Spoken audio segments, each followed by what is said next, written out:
Hello and welcome to Unstoppable, Unbreakable, where each week we'll hear from Granada Hills charter coaches, special guests about honing our talent with hard work and how that makes us unstoppable and how building resilience makes us unbreakable.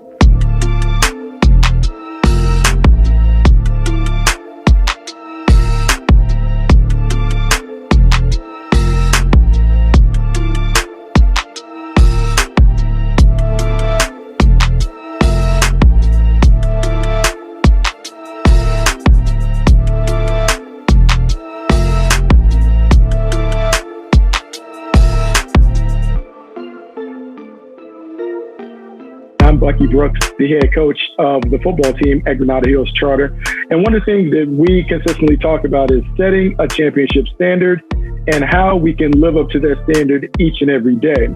Today, we're going to talk about having a vision and how that informs everyday leadership and operations to reach our goals. I couldn't think of a better person to start off this topic than GHC's own Executive Director, Bauer. Mr. Bauer, thank you for joining us today. Thank you for having me. I don't know if I concur about being the best person to kick this series off. That's really kind of you. But yeah, great to be here this morning. And look, Mr. Bauer, you have been at GHC for 20 years, and over that time, you've created a vision that has proven to be one of the tremendous success stories, not only for the school, but in the area. And our students have been able to succeed post-graduation. Can you share a little bit about what made you want to join the Granada community and what you saw when you first arrived? Yeah, thanks a lot. Well, first, I wouldn't own or say that I'm solely responsible for creating the vision, right? That I've been fortunate to have been surrounded by and to have been in the middle of just exceptional teachers and administrators, support staff, and a parent community over the almost 20 years that I've been here, right? That vision setting is really collective. And we'll get into that today. But I came to Granada in 2000 and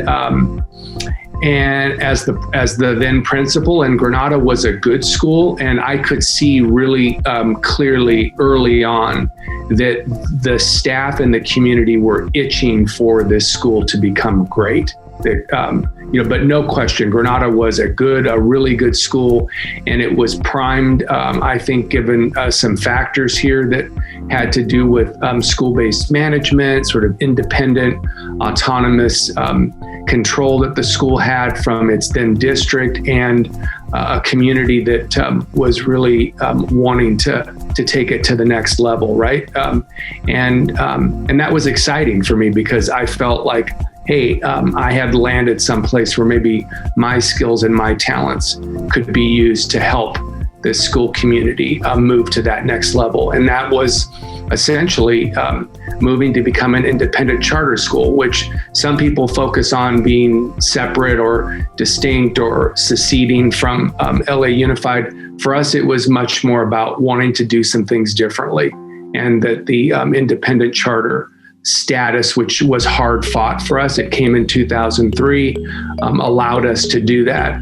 And I often describe it as the movement from being a renter, which we were, and we were very good renters in this space prior to our independent charter status, to being that of an owner, where, and there are clear distinctions, right, between a renter and an owner, but the owner is one who accepts that responsibility, takes on that responsibility for the successes, and when things don't go well, looks for the solution to make the change.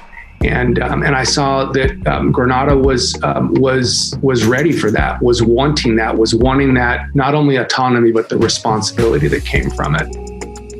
You know, it's interesting you talk about going from good to great. And I think for so many of our students and so many of our programs, be it athletically or academically, it is about going to the next level. When you think about that as it relates to our students, how can we help them go from good to great?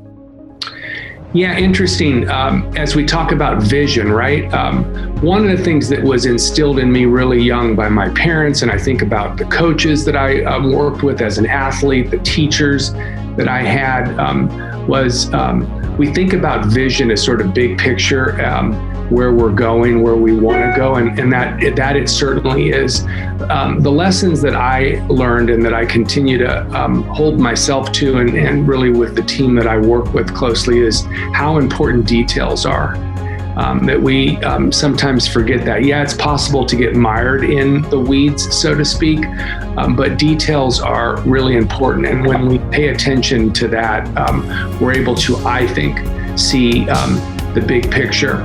The other is that oftentimes, and I can speak personally as well as for the organization and other organizations that I've been affiliated with, we can get so focused on the achievement of the goal, right? As opposed to, again, with details, really focusing on the actions and leaving the results, if you will, to speak for themselves, to take care of themselves. But if I focus on individually and then collectively in the organization, the actions, the steps that I need to take, and not get ahead of myself, but stay in the moment and take care of the business that's at hand today, that the results do indeed take care of themselves.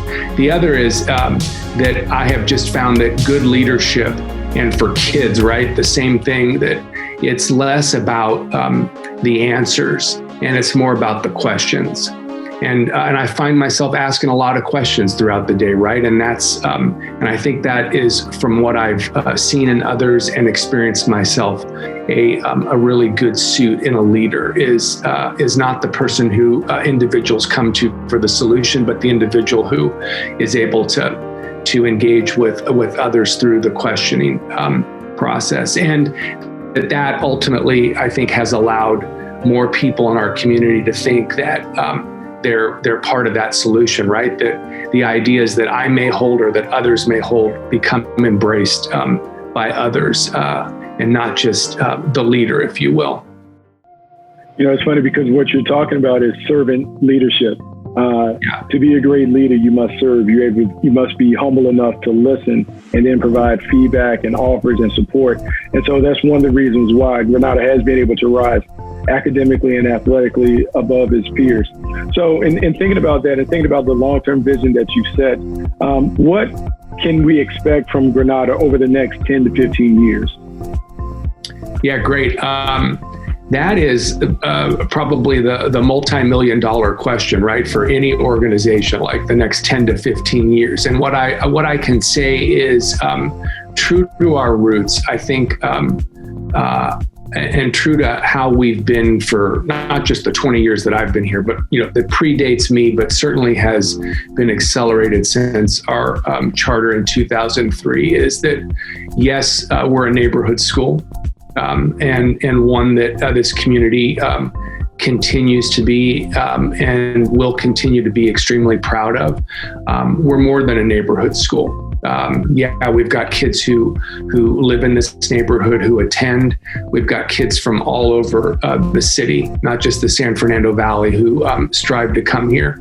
And my hope and vision is that in 10 to 15 years, that not only will that tradition of parents either wanting to, having the ability to move into our area, or if they live out of our area, wanting to apply to come to our school to add to this rich tapestry, this rich history of Granada Hills Charter as a school of the local community, that will continue to ask those questions of ourselves, right? And it's in asking those questions that we're able to come to answers that provide us with the programs that we've got, with the staff that we've got, who make this school so attractive to many. That my hope and desire is that we continue to engage in that kind of work, so that come 10 years from now, 15 years from now, just like today, we're able to offer an extremely attractive and meaningful educational experience for our students, right? Thinking ahead, reading, and understanding what futurists are saying about what school will look like. The negative impacts of COVID are apparent, right? There are positives that are happening for us and for others too. And so learning from that to stay ahead, if you will, of the curve to better serve our community is where I hope that we will continue to be in 10 to 15 years. Well, Mr. Bauer, you certainly are on your way to creating an esteemed legacy, not only at the school, but in the community.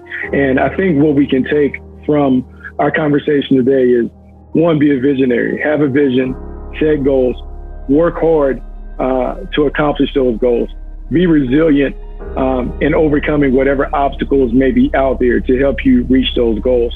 As a leader, serve before you can lead, and make sure that of all things, you think about leaving the place in a much better place than where you got it. We do those things, I think the Granada Hills community certainly will appreciate a school that reflects that community. Thanks so much for joining me. Thanks for joining this conversation. Make sure you guys tune in next week for another unstoppable, unbreakable conversation. Thanks, Bucky.